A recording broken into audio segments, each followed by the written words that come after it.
So my family and I, during the recent break, went walking in the Rila Mountains. And my son, who is 7, asked me a string of constant questions. Mum, what's the name of this flower? Mum, can I eat this berry? Mum, what's this bird doing? And my typical reply was, I have no idea, Arthur. And he would say, but Mum, you're a scientist. You should know the answer. And it made me think about what my plan was to speak to you all about today. So scientific knowledge, while revered, is not impervious to bias or lack of perspective. And my son's blind faith in my scientific knowledge is built upon an inherent trust of a scientific expert. A trust in scientific knowledge often comes from a level of respect given to the scientific method, and rightly so. A method where research is rigorous and peer-reviewed by other scientists from all over the world.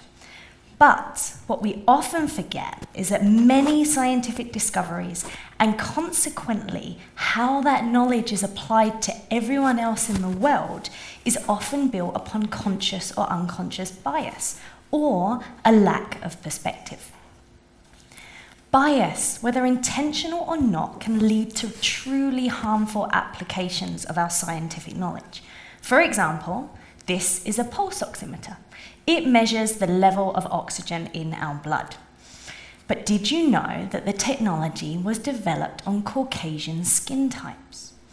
This means that some models have lower accuracy when used on other skin types.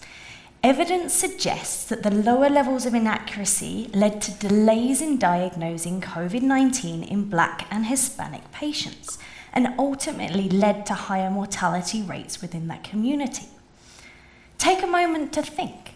Do I hold any bias? Or worse, a question like this, have I experienced bias with respect to scientific knowledge? Another example where lack of diverse thinking in science has had a negative impact on the community. If you Google heart attack, the symptoms that come up are chest pain. That's the #1 symptom. And while that symptom affects both men and women, in reality, women are much more likely to not feel chest pain. They often feel the less common symptoms of back pain or indigestion.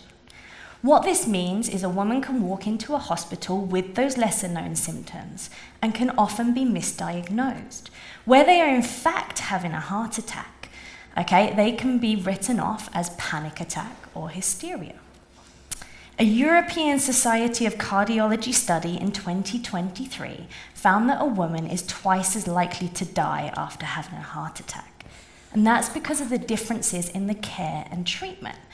And it's not that people don't care about women less. It's because heart attacks was a male disease. And because of that, the treatments were developed around male patients. That's not true anymore. Heart attacks affect both men and women at the same rates now. But women, the treatment is just not as effective for us. So critical thinking involves us stepping back and evaluating how our scientific knowledge can help or maybe not help everyone. So whose voices are at the table? This is the iPhone XS Max, and it was a great example of not having the correct variant voices at the table. When it was launched, Apple was highly criticized for its design for one simple reason. Women could not use it. It was simply too big for us to hold in one hand. In 2022, 25% of Apple's research and development team were women, in a world where population is divided 50-50 by sex. So if we don't have all the voices at the table, is it any surprise when that product doesn't work for a particular community? Does anyone know who this picture is? I apologize for the pronunciation right now. This is Inez Semmelweis, a Hungarian doctor who in 1846, so that is over 150 years ago, looked into a study on the deaths of mothers on maternity wards. And he studied 2 wards. The first ward was staffed by male doctors, and the second ward was staffed by female midwives. back then women couldn't be doctors. And he found that there were significantly less deaths on the ward staffed by the female midwives. Why, you ask? Hand washing.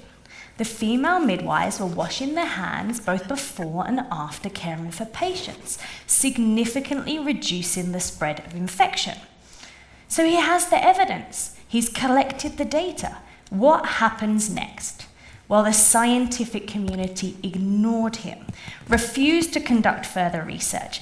In fact, he was eventually locked up in an asylum and died shortly after. So the scientific method was put into place to prevent things like this from happening, but yet we still make mistakes, such as the pulse oximeter. But it's not all doom and gloom.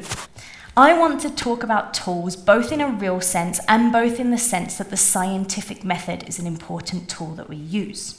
Here is a picture of a bird of prey hunting in a wildfire.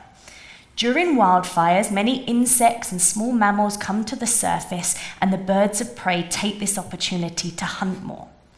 But what you may not know is that they have now been documented to pick up burning pieces of debris and carry them to other places.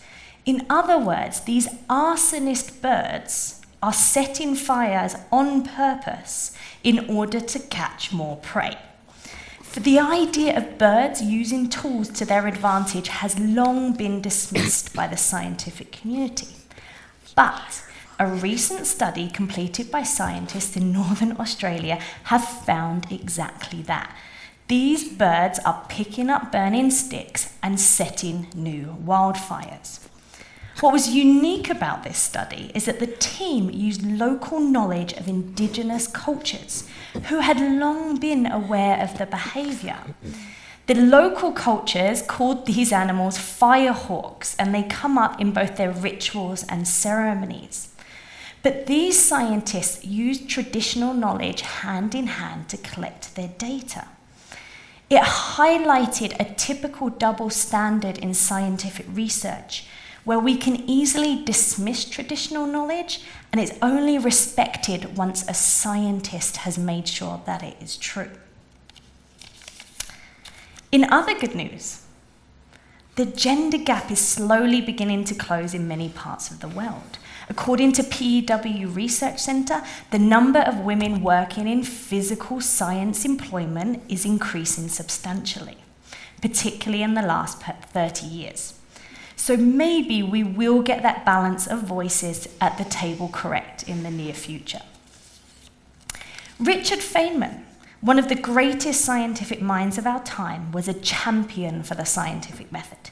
He believed that scientists could easily use bias in order to get the theory that they want. They want their ideas to fit the data rather than the other way around. And he lived by the following. The first principle is that you must not fool yourself, and you are the most easy person to fool. For me, Feynman's first principle goes beyond just the scientific method. The application of science is not just about facts, but how we use them. Every observation is filtered through your own personal experience, and your background shapes how you interpret information. I believe that it's the responsibility of all scientists to confront their biases and bring in perspectives from all voices. It is the intentional or unintentional bias in scientific knowledge that can lead to even larger divides in a society once that knowledge is applied. Thank you.